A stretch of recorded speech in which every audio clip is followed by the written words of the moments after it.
16-year-old rapist laughs in court. Then the judge drops the hammer. I want to rip you limb from limb and discard you like trash. The courtroom fell silent except for one sound: laughter. A 16-year-old boy stood there smirking like this was all some kind of joke, like the shattered lives around him meant absolutely nothing. But that grin, it didn't survive what came next, because when Judge Chet Tharp leaned forward and spoke, every molecule of air seemed to freeze. These crimes were particularly atrocious and cruel. If ever there was a case that cried out for a life sentence, this is the case. The laughter died, the smirk crumbled, and in that moment, Kendrick Morris, a predator who had destroyed futures and stolen innocence, realized his own life was about to be taken from him piece by piece, year by year, behind bars. She was sentenced behind the Bloomingdale Library April 24, 2008 to a lifetime of suffering. To understand how it all went so horribly wrong, you have to go back to an April night in 2008, a night that began with something as simple and innocent as returning library books. 18-year-old Queen Fu was doing what thousands of high school seniors do, returning a few library books. The kind of harmless chore no one ever expects to end in horror was the last moment her life still felt ordinary. He raped and brutally beat a high school senior as she dropped off a book at the Bloomingdale Library. Queen was brilliant, always at the top of her class. She had dreams, plans, a full-ride future at the University of Florida waiting for her that fall. She loved reading, loved learning. The Bloomingdale Regional Public Library in Valrico was practically her second home. April 24th should have been just another chapter in her story. Instead, it became the night where everything went black. A lot took place today, but what stood out was when two friends testified and things got a bit emotional for both of these ladies. 10:39 p.m., that's the exact moment hell broke loose. Queen was on the phone with a friend, walking back to her car under the library's exterior lights. She mentioned something unsettling, a strange man on the benches nearby, watching her. Her voice carried that edge of discomfort we've all felt when something feels wrong. I asked, like, oh, what happened? But the phone cut off, so, do you need a minute? Then came the scream. A blood-curdling, desperate shriek that tore through the phone line before it went dead. Her friend froze, paralyzed by terror and helplessness. She knew something catastrophic had just happened. Within minutes, frantic calls went out. Queena's family raced to the library, hearts pounding, praying they were wrong. And then, I heard the scream, and the phone just went dead. They weren't. What they found behind that library will haunt them forever. Queen lay unconscious in a pool of her own blood in an isolated area on the west side of the building. Her car door hung open. Her phone, shattered into pieces, lay beneath the vehicle. Blood streaked the pavement, splattered on the library wall, painted a trail of violence that made seasoned investigators sick. There was blood on the floor, and the driver's side door was open, and then her phone was like in two, underneath the car. The medical reports revealed a horror show: brutal sexual assault, catastrophic skull fractures, severe brain trauma from repeated blows, and strangulation. The attack was so savage, so prolonged, that Queen suffered multiple strokes from being choked. When the ambulances screamed away that night, they carried what remained of a girl who would never walk, never see, never speak, never eat on her own again. The University of Florida would have an empty seat that fall. A graduation cap would never be thrown. A life in every meaningful sense had been annihilated. She expresses with facial expressions and sounds, yelling out, crying. While families reeled and investigators tried to make sense of the brutality, the same questions kept rising to the surface. Who committed this atrocity, and would the system ever bring him to account? The Hillsborough County Sheriff's Office moved fast. Within hours, they had a suspect, 16-year-old Kendrick Morris, a troubled student at Bloomingdale High School who regularly hung around the library after school, waiting for his mother's late pickups. The thing about that DNA is that's the only evidence that they're going to have in this case, is the DNA. The DNA evidence was damning. Semen collected from Queena's brutalized body matched Morris perfectly, but the horror didn't end there.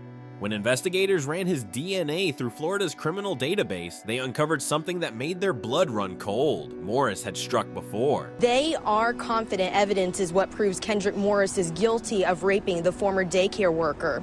Now, the young man, who is 19 years old now but was 15 at the time of the crime, sat quietly and was emotionless this morning. 10 months earlier, June 2007, when he was just 15 years old, Kendrick Morris had raped a 62-year-old employee at the Children's Lighthouse daycare daycare center, less than a mile from his home in Claremelle. This wasn't a troubled kid who made one terrible mistake. This was a serial predator who'd been hunting in his own neighborhood while still in high school. I reached back to close the door. I saw this person came up. He had a ski mask on and some gloves. His left hand caught the door and his right hand had a knife.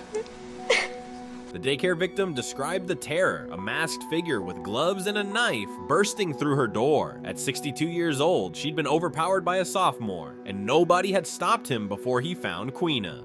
By the time Kendrick Morris stood trial in 2011, the evidence was overwhelming. DNA forensics, witness statements, an undeniable pattern of predatory violence. When he was 15 years old, when he raped a daycare worker.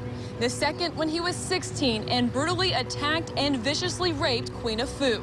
But Morris's defense team tried everything. They painted him as a victim himself, a product of an abusive household where his mother and alleged stepfather, NFL player Steve White, had beaten him, traumatized him, shaped him into someone who couldn't control his impulses. Psychologists testified to childhood trauma. Scars were displayed, tears were manufactured. But here's what was missing: remorse. Not once did Kendrick Morris say he was sorry. Not once did he acknowledge the permanent devastation he'd caused. The courtroom saw through the performance. They saw a cold, calculating individual who believed his age would shield him from real consequences. It's not a joyous moment in any sense for us. We're still going to have to go back home and take care of Queena forever. And nothing has changed for us in that aspect. The jury didn't buy it. Guilty on all counts: sexual battery causing injury, kidnapping, aggravated battery, burglary, armed robbery. Judge Tharp sentenced him to 65 years in prison. And Steve White, years later, he released a blistering statement, vehemently denying he'd ever been Morris's stepfather or lived with the family since 2000. He called the abuse claims fabricated tactics designed to manipulate sympathy and dodge accountability. Two-week-long trial, the state showed the jury several pictures of the crime scene, including the bench where the victim said she saw a weird guy sitting. But Queena's family wasn't finished. Criminal justice couldn't restore their daughter's sight, her voice, her ability to walk, but maybe accountability could prevent the next victim. In 2012, the Faitu family filed a civil lawsuit against Morris's mother and grandmother, alleging negligent supervision. It's not over. It's gonna be a lifetime commitment, taking care of my sister. The allegations were damning. Morris had a juvenile arrest record, a documented history of violent, aggressive behavior. He'd been under active supervision by the Florida Department of Juvenile Justice with curfews and restrictions. Yet his legal guardians allegedly allowed him to violate those restrictions repeatedly, failed to monitor his whereabouts, failed to enforce the boundaries authorities had mandated. If proper supervision had been in place, their lawsuit argued, Queena might still have her future. We have compassion for him, but that does not mean that we believe that he should be out of prison. In 2015, something enraging happened. Kendrick Morris appealed his sentence. His lawyers claimed 65 years without parole was cruel and unusual punishment for someone his age, citing Supreme Court rulings about juvenile sentencing. Let that sink in. A man who'd raped an elderly woman at 15, then destroyed an 18-year-old's entire existence at 16, was demanding mercy he'd never shown. Queena couldn't demand mercy. She couldn't demand anything. She was trapped in a wheelchair, locked in darkness, robbed of speech, dependent on round-the-clock care for the most basic human functions. I had no idea what to expect.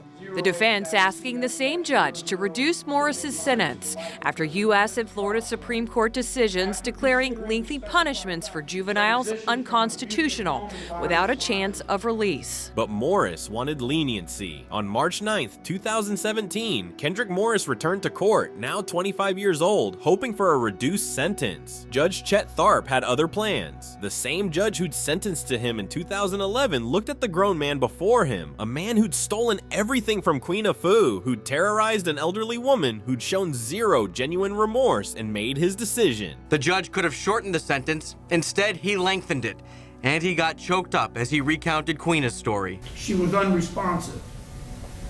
Not 65 years, life. With a mandatory sentencing review in 2031, 14 years away, removing any claim of life without parole for a juvenile. The courtroom erupted. Queena's family wept, not just tears of grief, but tears of validation. Justice, delayed by appeals and legal technicalities, had finally spoken with absolute clarity. Morris's smirk was long gone. Today, Kendrick Morris sits in Wakulla Correctional Institution in Florida, where he'll remain until at least 2031 before his sentence can be reviewed again. And Queena? She said to me, "Why can't I see? I'm so itchy everywhere. Can you scratch me?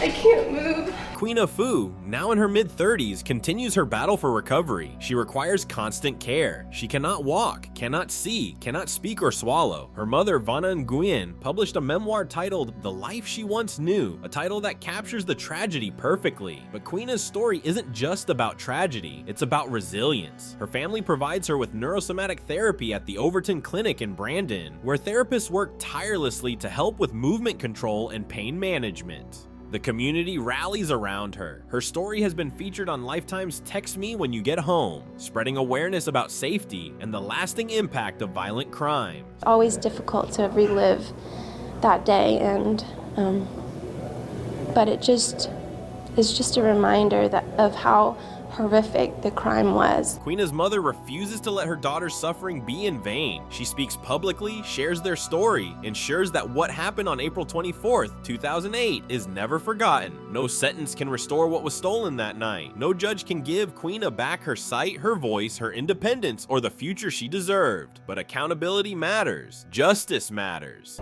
Her life ended that night, and so we felt that he should have gotten life as well. This case reminds us that predators walk among us, often hiding behind youth or manufactured excuses. It reminds us that supervision matters, that patterns of violence escalate, that intervening early can save lives. Most importantly, it reminds us that survivors like Queena deserve our attention, our compassion, and our commitment to never letting their stories fade into silence. So share this, subscribe, stay informed, because the moment we stop paying attention is the moment we allow the next monster to strike. Queena can't speak for herself anymore, so we speak for her, and we never stop.